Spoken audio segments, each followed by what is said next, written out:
All right.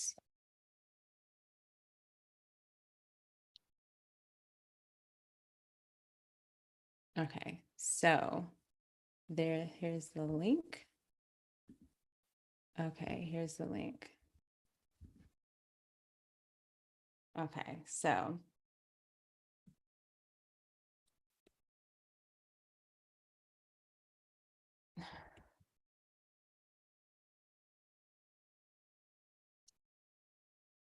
okay, so let's see. All right. Can you see me? There's such a delay. What the heck? Okay. Can you all see me and hear me?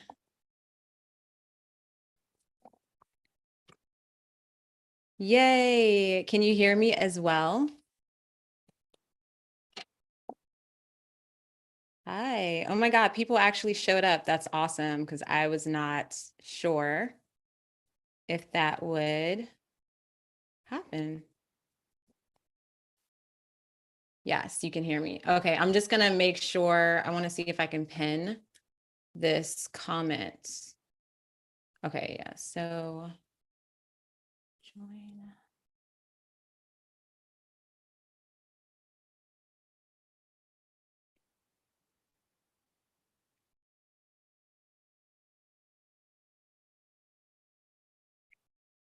All right. All right. So I can see you guys' comments. Thank you for being here. This is, yeah, so this is why I am doing this live stream, just like a Q&A to test out these technical difficulties. And I promise you, I also made sure the link worked when I set it up. And for some reason, it just is not working right now as far as my Zoom to hear. So yeah, I'm really happy that I figured this out at least. And the point of me even testing this out is because I'm going to be doing some tutorials for free here on YouTube, and I want to do them live. And so the first one is going to be on annual perfection. And I'll just share with you all how I utilize, annual perfection, or how I work with that energy. And those of you that have had readings with me already kind of have an idea of how I approach it. And it's really from the perspective of like, how do I appease the planet that is activated at this time, or at this year of my life. And so I'm really excited to share that with you all, because that is just, it's such a profound like period of time. And it's just, there's just so much, there. And connecting with the divine, connecting with the universe is amazing in that way. So if you have any questions, this is the time on anything to ask me. So there's a bit of a delay, but so let's see if there's anything. So there are 7 of you watching this. So please, say hi. I see Nicole's here, Mary's here, Ali, hello, hello. I'm wondering if Malachi is here, if you made it over, and also Zephrine. Oh my goodness, Zephrine. I'm so happy to see that you are here.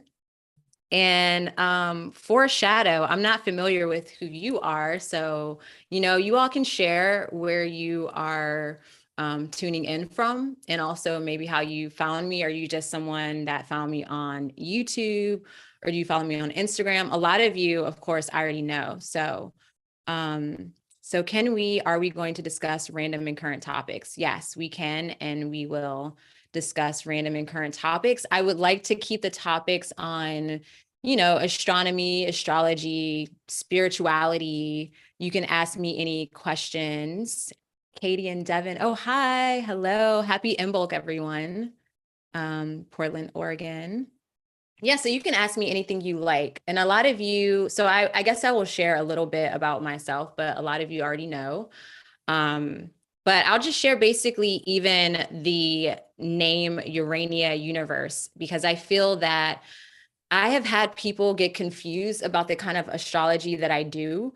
most, or not, I won't say most people, but a lot of people think that I, study Uranian astrology. And when I came across the name Urania, I did not know that Uranian was a branch of astrology. So I, like, looking back, I always think, would I still name it Urania astrology or Urania universe? And I feel that I would. But I got the name essentially Urania from this book. It just randomly um, came to me. I was in San Diego in California. I was actually at the Comic-Con there.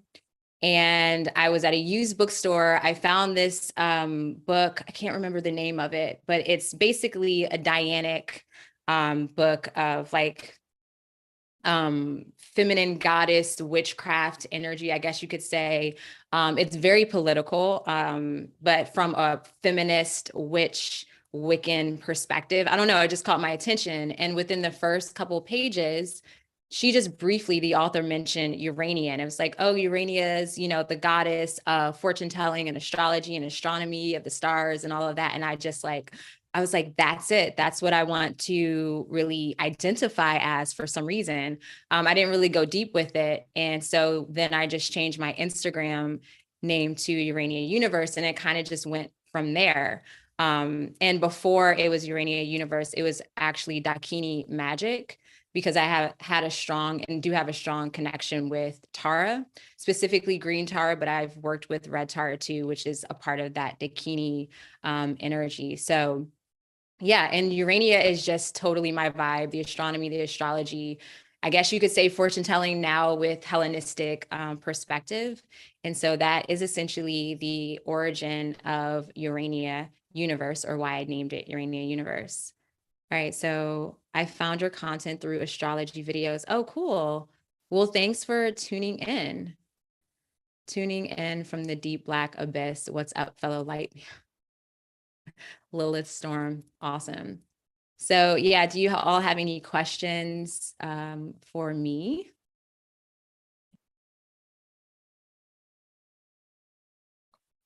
Renee, hi, welcome. Happy Imbolc. I'm just really happy that people are tuning in. I just thought that I was going to be talking to myself, which is okay. I do that all the time, but I'm just really, really happy. So yeah, everyone feel free to drop a question or anything that you're curious about. So today is Imbolc. I just uploaded a video on Imbolc, the astronomy of it, and the ritual or spiritual correspondences to Imbolc. And it's really a day of observing just the almost like the pregnancy of what's to come. And I feel like that's really powerful and very loud this year. As in this time frame, all planets are in direct motion, and we are coming up to spring, and specifically, well, here in the Northern Hemisphere, of course, but specifically in the March, April time, that's when we have, Saturn moving into Pisces, Pluto moving into Aquarius, and what else am I thinking about? Mars moving into Cancer, because that's the big deal, because I'm so over Mars in Gemini. It's been squaring my Mars and my Venus in Pisces. So I'm like, oh, can you just like move on and like leave me be? So yeah, so there's definitely like this big shift coming. All of us feel it. We're hearing it everywhere. And so with Imbolc, it's like the pregnancy of that, carrying that intention and just really like nurturing and giving light and love to your what's coming, what you're going to birth within that spring or March equinox period. So I'm really, really looking forward to that. Okay, so is the astrology alignment at present motivating dreams? I would say yes. And I'm quickly trying to think of how. I'm like, how can I tie the astrology there? Oh, I mean, I guess Venus and Pisces. Venus with Neptune and Pisces is really just activating and just creating this like see and escape like fantasy of, just your dreams, your fantasies. And I have been really tapping into the astral plane. And I've been doing some deep meditations just all within a week. I started doing deep meditations again.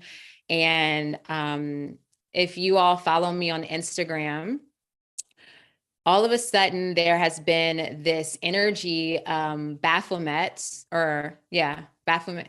I don't know. I feel like I'm saying that wrong right now. But anyways, Malachi, you can correct me. Um, but yeah, anyway, so this energy was coming in, and I actually went into a deep meditation last night and connected with it.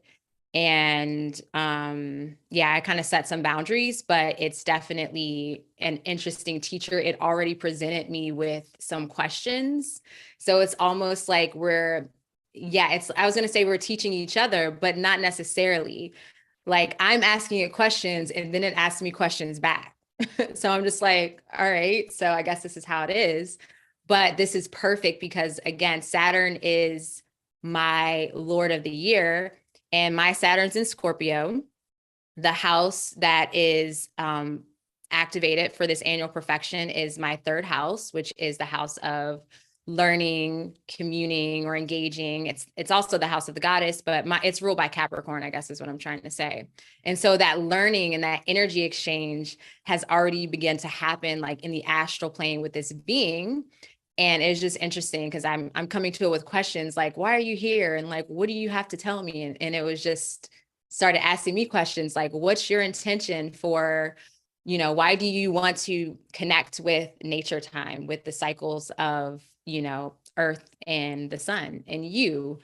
And so it put me in deep contemplation. And when I came out of the meditation or that astral travel experience, I journaled the questions and I was like, oh shit, like I actually want to get clear on this as I am really kind of structuring my year around this particular intention.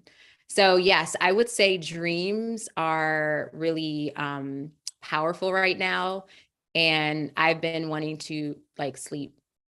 All right, so let's see, what else do we have going on? Would you consider yourself to be more witchy or more hippie? I bet Lilith Storm can answer this. Baphomet. Okay, I was right. I would say I'm definitely more witchy. But I'm from Washington, D.C. and Maryland area, right? So a very political type A kind of area, if that makes sense.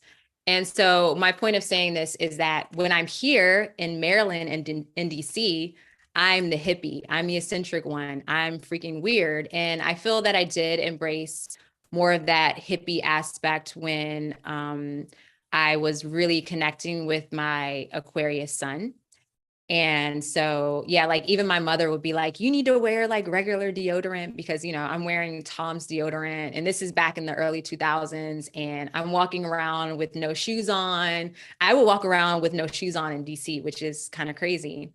So I was viewed as the hippie. And then when I moved to Colorado, I definitely was more of an East Coast person. I was a city girl, I guess you could say, but still, very kind of like not outdoorsy, but I guess I would say like bohemian.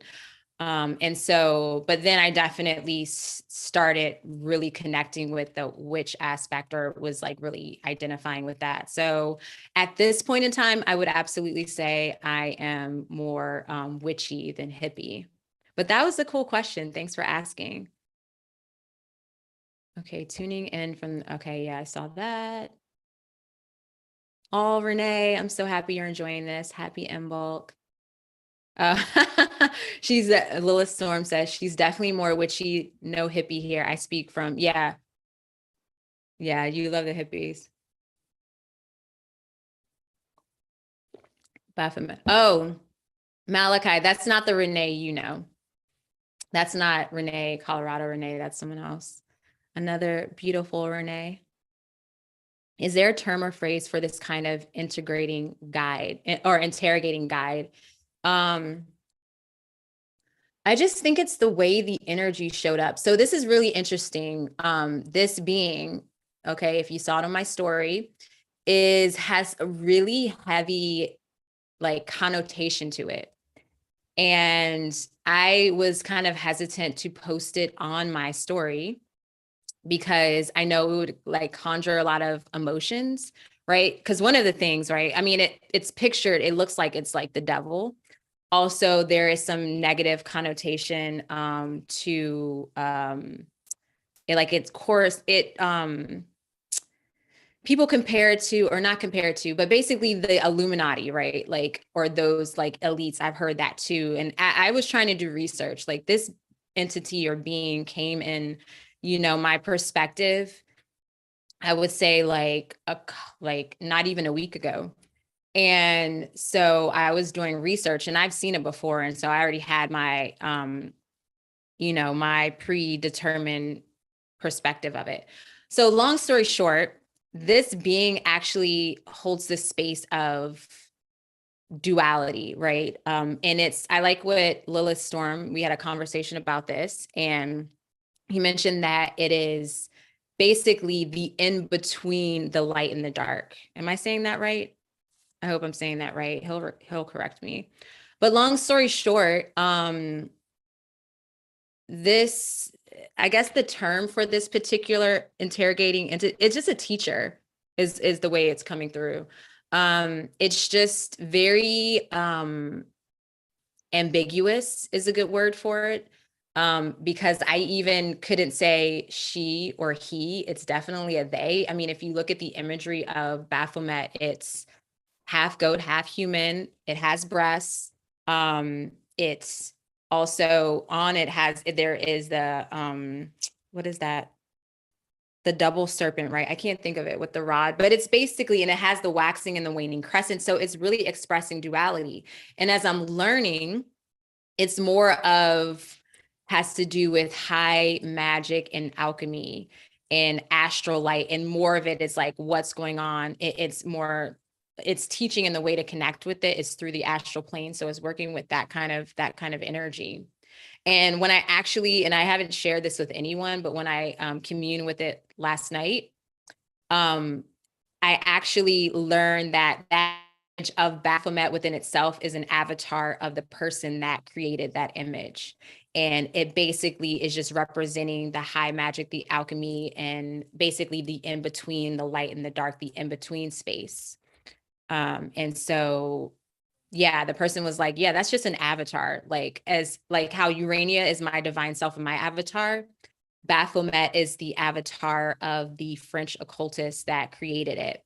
And it was actually created to antagonize, but also, and what that guy was really connecting with was that kind of astral magic and that alchemy. And he basically also, and I'm still learning and trying to understand, but the guy that created, just like literally is just the image of it, but there's so much power and energy within that image over time.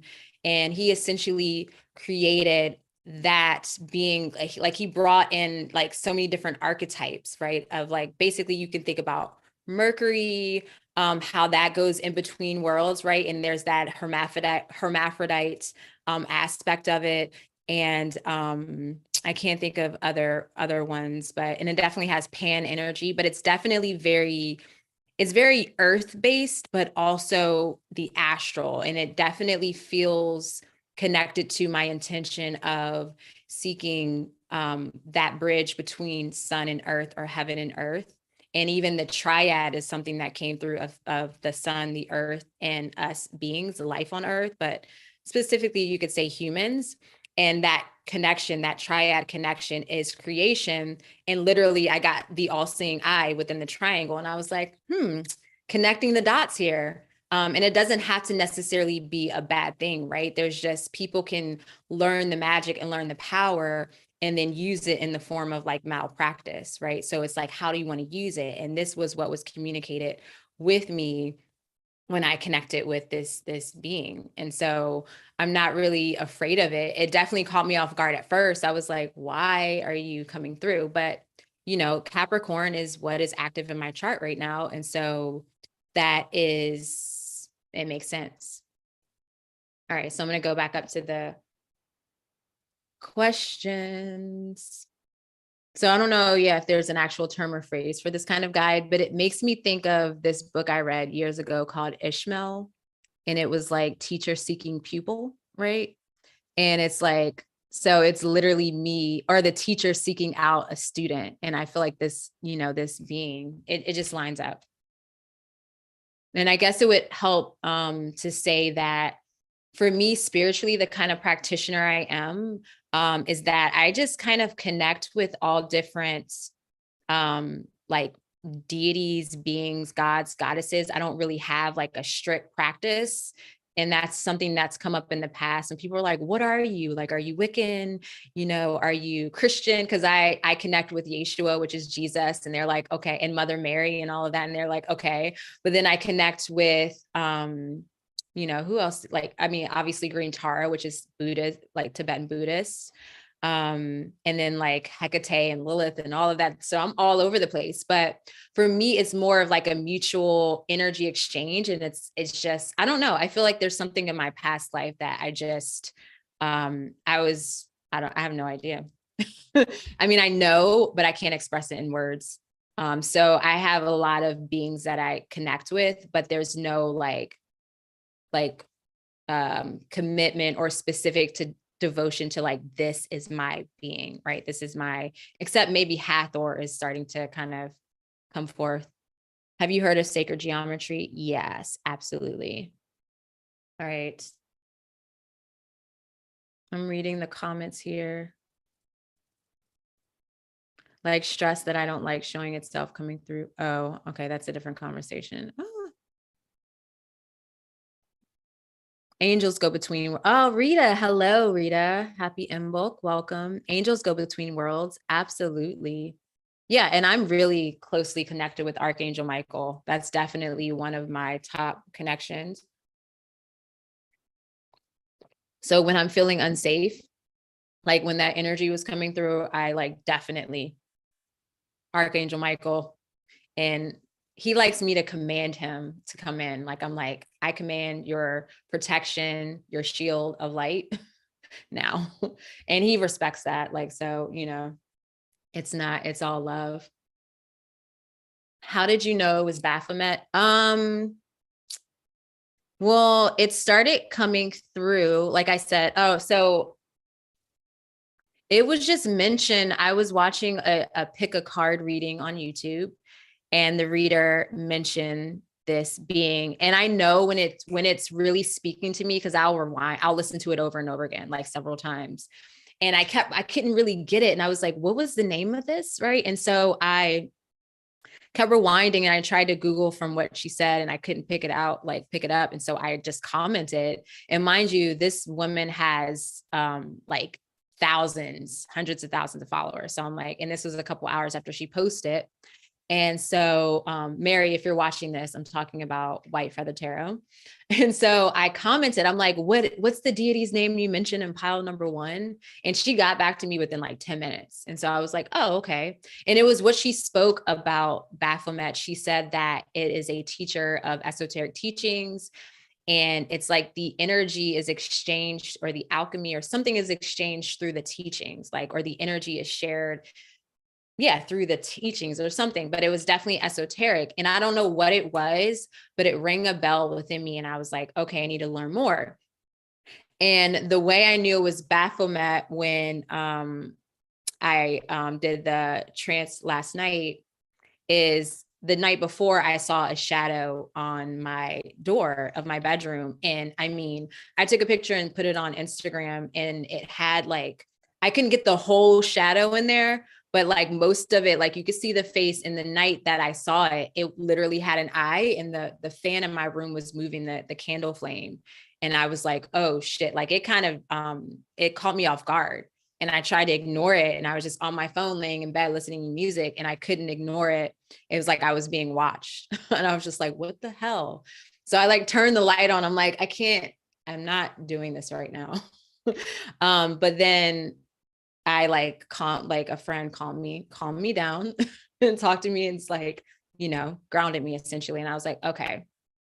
So I just went to I turned the light off, and this was like probably an hour or so, and it was still there. And I was like, all right. And then the next day, which was last night, I had the candle lit the same place on my altar, and it was back. And I was like, all right, because I've never seen the shadow in this way on my door. And it had literally from the flowers or whatever's hanging, it had the horns and the whole body at the end. There was like a hoof. And I was like, okay. And so then I just went into a meditation. Before I went to the meditation, I listened to some Tara mantras that I have, which is protection. And then I also called an Archangel Michael. And I wasn't actually necessarily intending to connect with it, but it came through right away. And I asked who it was. I asked what its reason, like what its intention was and all of that. And that's when I found out that, it was like Baphomet's an avatar for this particular, the guy that created it. So that's how I knew it was Baphomet. And it was just like, I just knew. Okay, I recently heard of theory that women's menstrual cycle clears them of energetic ties, removes, releases a lot of negative energy. If so, how do men do this manually since men don't have a cycle? I would say that men do have a cycle. I can't speak for a guy, but just pay attention. It's something that you probably want to pay attention to, like your moods, your emotions, what's coming up for you in like a 29-day cycle.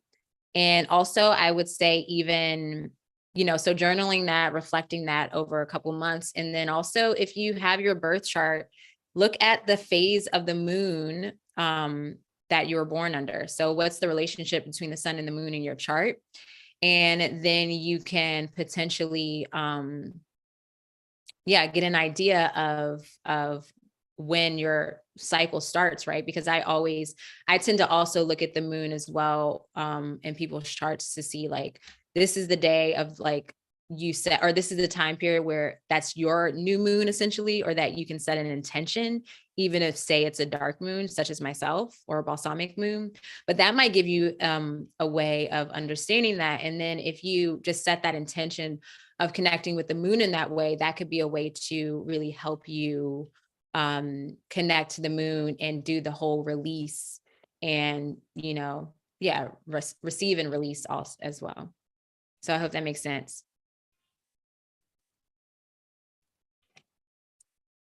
Perhaps the dreams are a sign that it is time to do some shadow work. Try changing your perspective. Lilith Storm is sitting here like running the chat. Look at you go.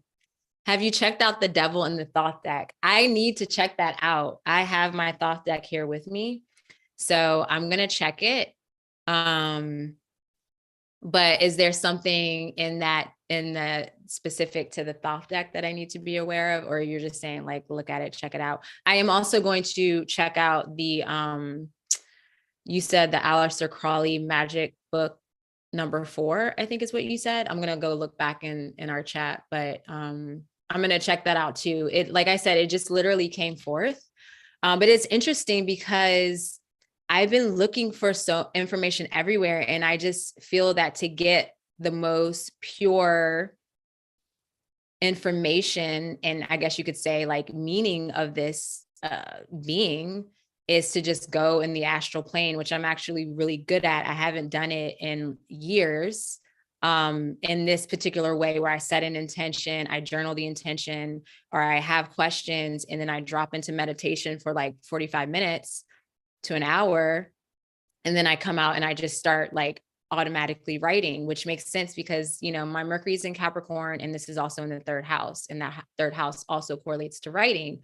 So this is something I'm really good at when it comes to like channeling or just communing with different beings.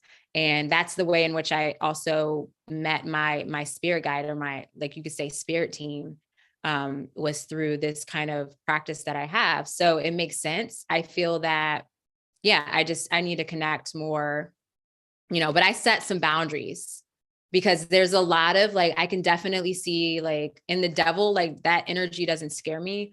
And I can definitely see the devil kind of energy. It's more of like trickster. It's more of like, and not antagonist, but like tricky, like Mercury. It feels like Mercury energy. And it's a lot of like word play already, because it's like, I'm asking you questions and then you asking me questions, but the questions that, this being is asking is, really like thought provoking and deep. So I'm like, oh, thank you. All right.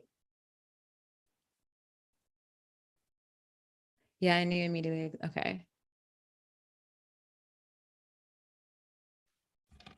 First and then chose a different one. Yeah, I've had the thought deck for a while, but I haven't been able, it'll probably take me time to connect.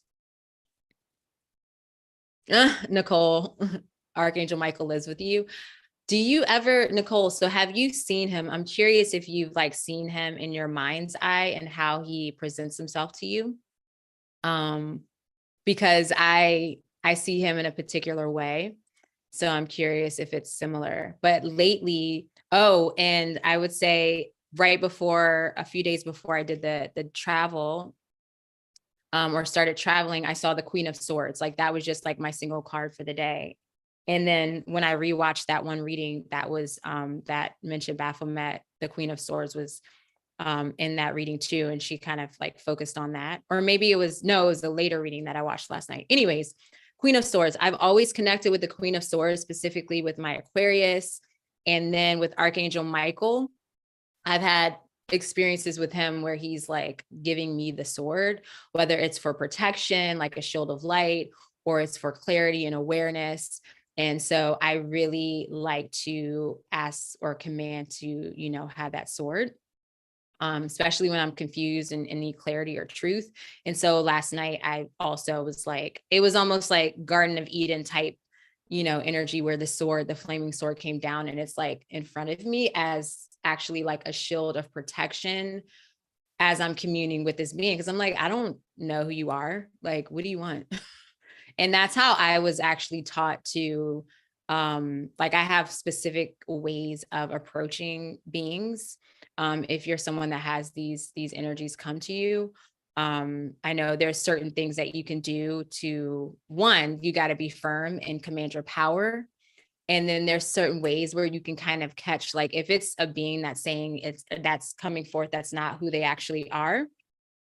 There's a way to pick up on that. I mean, you can pick up on it intuitively, but there's a way if you're just beginning that you can do that without,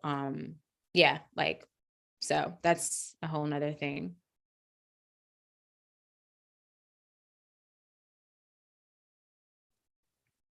I'm just reading you guys' comments. Yeah.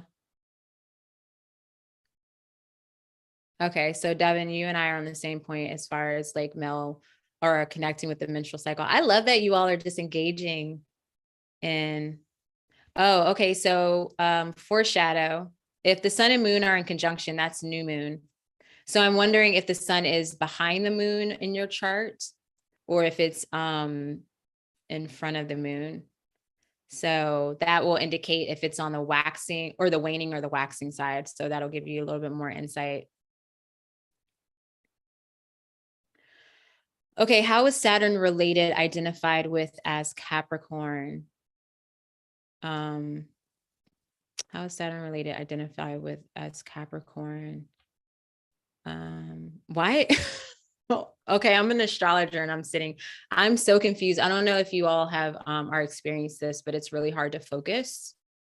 Right now, I'm really feeling the Uranus energy. And then, so I think the sun squares Uranus tomorrow. I believe. I don't have my almanac. And then we have Venus squaring Mars, and then the full moon, which is also squaring Uranus. So I'm just like, oh, a lot of electricity. So it's been challenging for me to focus. But I guess Saturn and Capricorn, Saturn is the planetary ruler of Capricorn. And, the way I look at that, so Capricorns, or like, first, let me step back and say Saturn's intention, or you could say virtue, is to create some sort of structure, to create a container. And I always look at Saturn as the disciplinarian, right? It's the gatekeeper, it's the teacher, it's the authority. But I mean, yeah, I guess it could be the authority, but I'm thinking authoritarian, I can never get that word right, so I'm just not gonna try. But basically it's the one that checks you on your shit. It's like, have you learned your lesson, right? Have you done XYZ before you move to this next level, before you go to this next, phase of your life, enter this next cycle. So it's definitely there to kind of keep you on track. It's the timekeeper. It's the Lord of Time, Lord of Cycles. It's the last planet that we can see visually with the naked eye. Although I've heard of some people being able to see Uranus, so I'm waiting to be initiated with that. But yeah, so it's that point of reaching this limit, this physical limitation, essentially, and a boundary. Like Saturn holds the boundaries and definitions, like Saturn defines the line. And so with that said, Capricorn being, an earth sign. So then we have that correlation of physical boundaries and structure, and being a cardinal sign, cardinal meaning there's like there's initiation or like change, like it's the turning of the wheel, right? So again, we're coming to the structure of like, okay, like we're up to this point. Have you learned your lesson, essentially? Capricorn wants mastery. If we think about even Capricorn with the goat, there's this step-by-step process. Like you can't jump from A to D, like you got to go A, B, C, D. And so Capricorn is all about like the structure, the tradition, and that process. And then, you can even take it, to the next step. And Saturn, as the ruler of Aquarius, is still creating this container, but it's like more expansive and it's more inclusive. And it's moving beyond, the tradition. It's being able to kind of see as far as like that visionary aspect that is, it's just like, oh no, I have a vision and this is what's better serving for the collective or for the group. So let's expand, let's move beyond this limitation and create a new structure. But Aquarius is very, very connected to, creating some sort of system or structure, some sort of container for society, but it's more so inclusive than Capricorn being more exclusive. Like, this is my tribe, this is my family, this is my culture, these are my people. That's Capricorn. And Aquarius is like, no, we're all equal. We all have, we can all fly our free flag in this one space. So that's how I would say Saturn is related with Capricorn.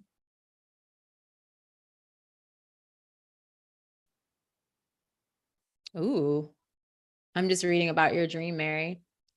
Also, I usually see spirits pass by recently, rush hour. Oh, interesting.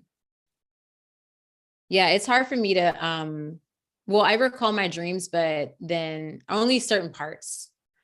Beth Elise, hello. I'm just seeing you in here. Tonya, welcome. All right, I'm trying to scroll back up. This thing is scrolling me down.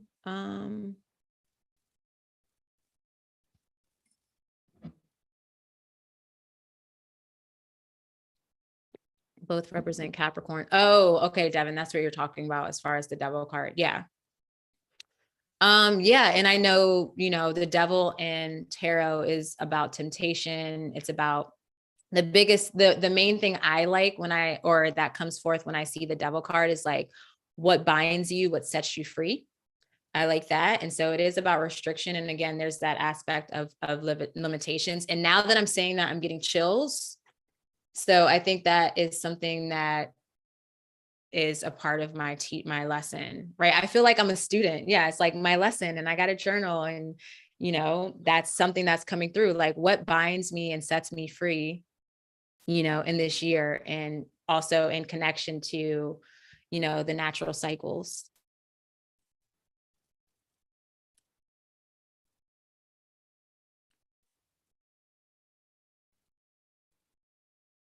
What would you say is the faster or best way to cultivate a very high level of energy?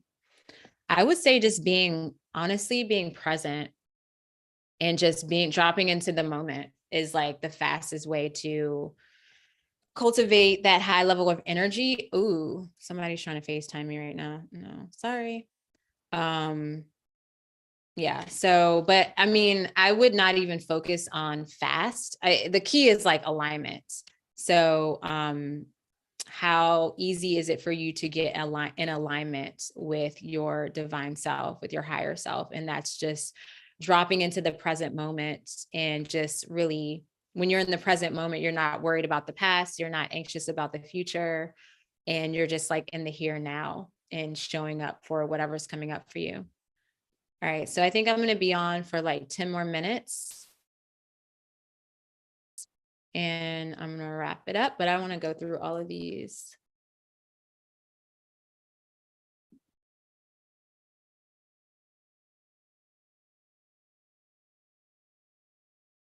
Big Daddy Saturn.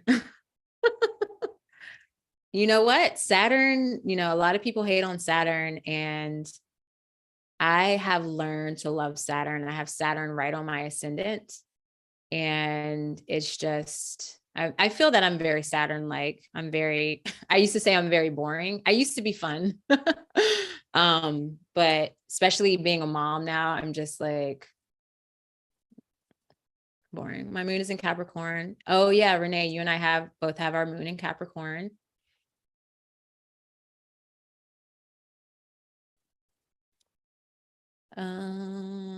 You're welcome for shadow. Features there unique for me. Okay, cool. So, there's 13 people here. Awesome. I love that number. Okay. So do any of you have any questions or anything? Final comments? I feel like I need to wrap this up because I hear the little one getting kind of loud there with my mother. So I'll hang out for about 10 more minutes.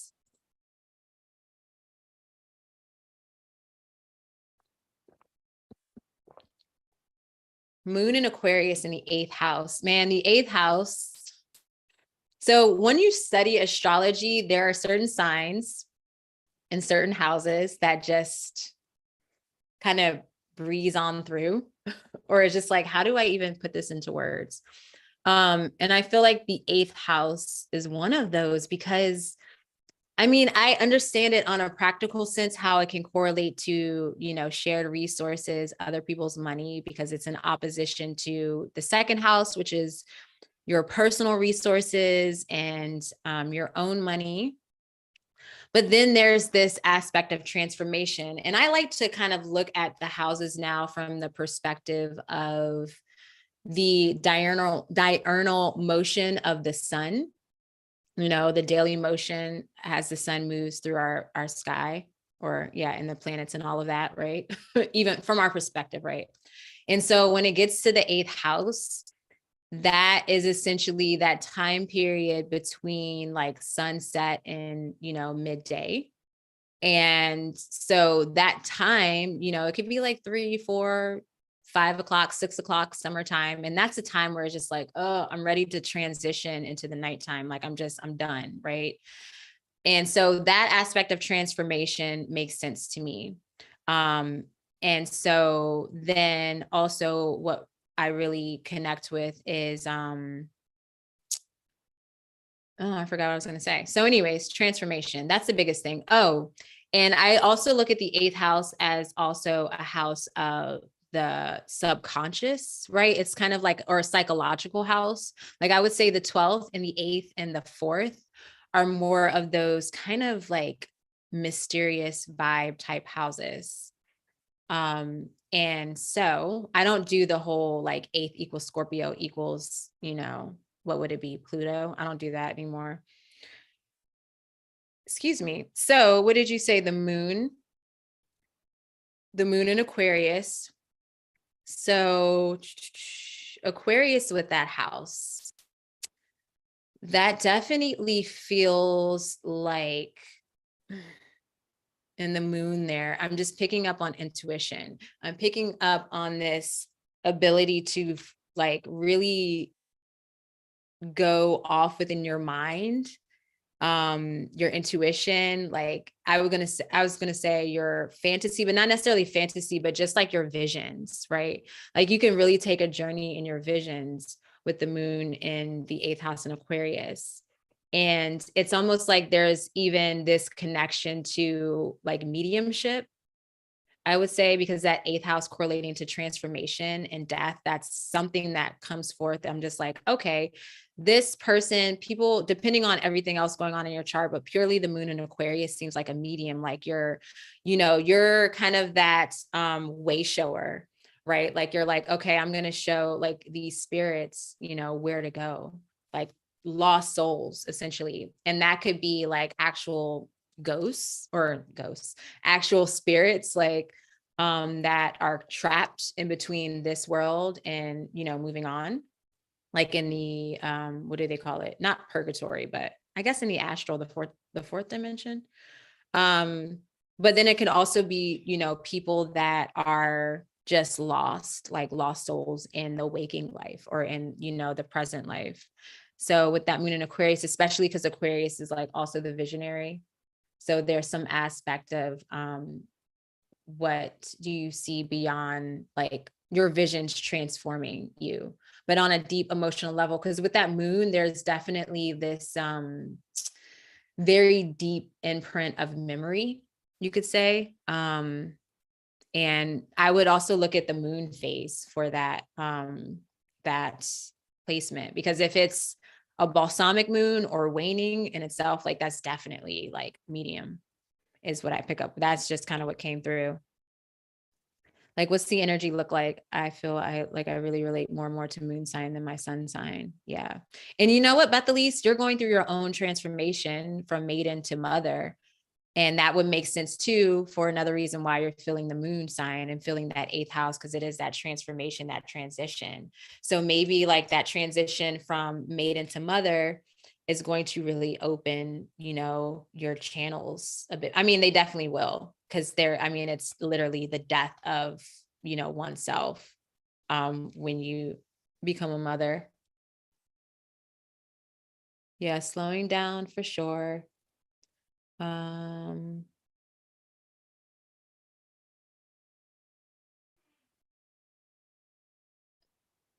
Any insights about Uranus in the second house? Bianca, I have Uranus in the second house. I don't like it.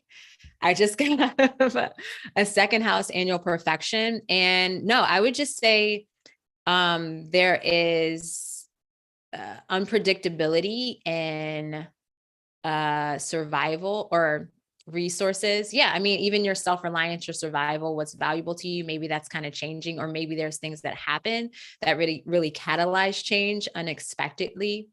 But also look and see if you have any of the seven planets, the seven traditional planets, if they're making any connections to any aspects to your Uranus in the second house.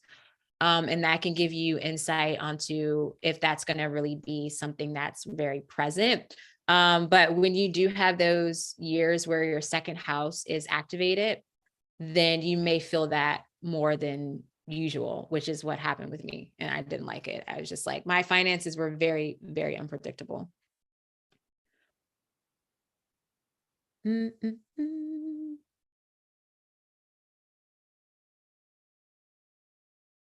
Oh, Bethelise, the high priestess vibes. Yeah, I get that with you. Yes, and the high priestess is the card of the moon. Oh, yeah, and the high priestess is essentially too like the gatekeeper. Like she holds or not a gatekeeper in like a negative way, but yeah, whatever. She holds the the secrets. Whenever I pull the high priestess, usually I'm like, oh, there's some hidden things going on, or I'm about to be initiated, into something. But I do like the high priestess card. The mysteries. Am I ready for this new moon in Leo? Yes. I'm just gonna say yes. I'm ready to I don't want to say get it over with, but oh, Leo energy. Waxing crescent moon in Aquarius.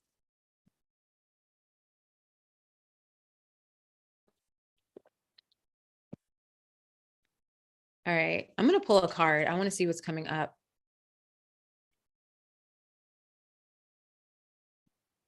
Okay, I'm finally caught up with the comments. So on the bottom of the deck here is the Nine of Cups. You guys, I am not grounded.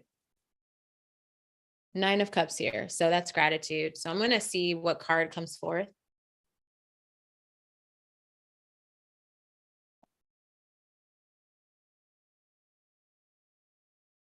I have Uranus and Taurus. It's great and helps me to advance. Really, Nicole? Lucky you. So if you have Uranus and Taurus,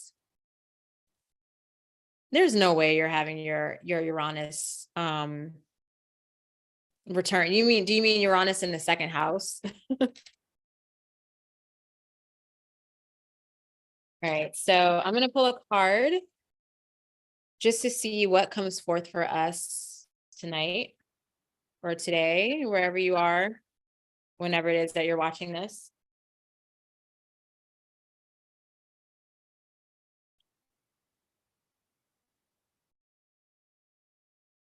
Ooh, oh, okay.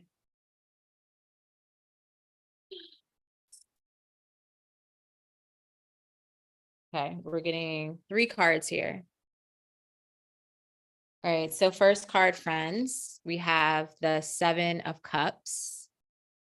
And I'm just reading and tapping into this. I don't know why, but what's really standing out to me is this guy, this cup here. Is it like, am I supposed to choose this cup? Whenever I see the 7 of Cups, I always see it as there's a lot of desires. There is, a lot of emotions, but it desires. It's like, what do you truly desire? Right. And this is standing out to me. And I'm thinking, like what's being hidden, right? Again, there's that hidden aspect. So I'm like, what is this person? What is this guy? Hold on. My little one is at the door. So let me.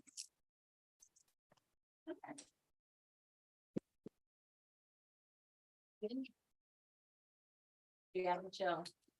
Okay. So 7 of Cups. Okay. Is this Venus in Scorpio? Yes, naturally. I was going to ask like what I knew if you were here, what this one was, because I don't know them off memory. All right. So then I know this one is Venus.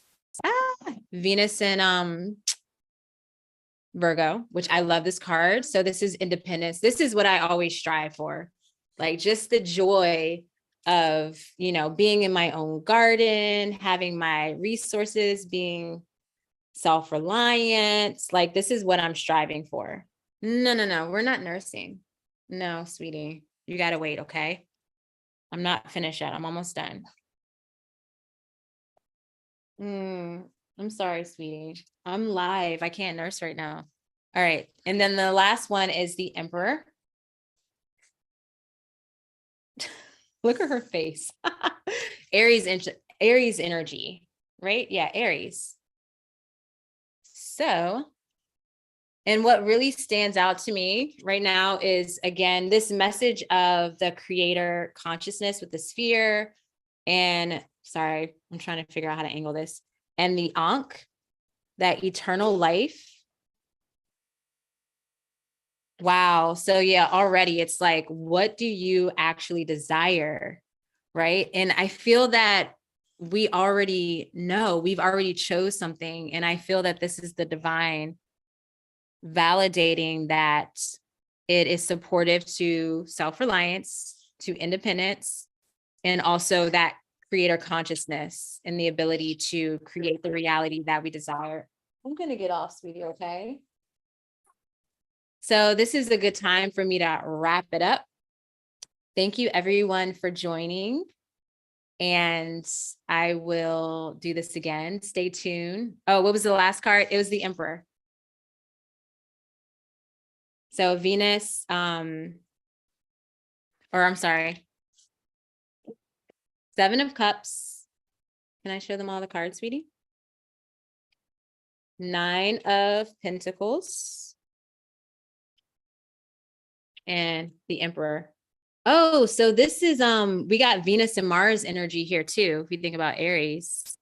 So yeah, that's perfect, right? You have your passion, you have your desires, and you have the receptive energy, and you have the go-getter energy. So I'm going to leave it at that because she's literally pulling my shirt up.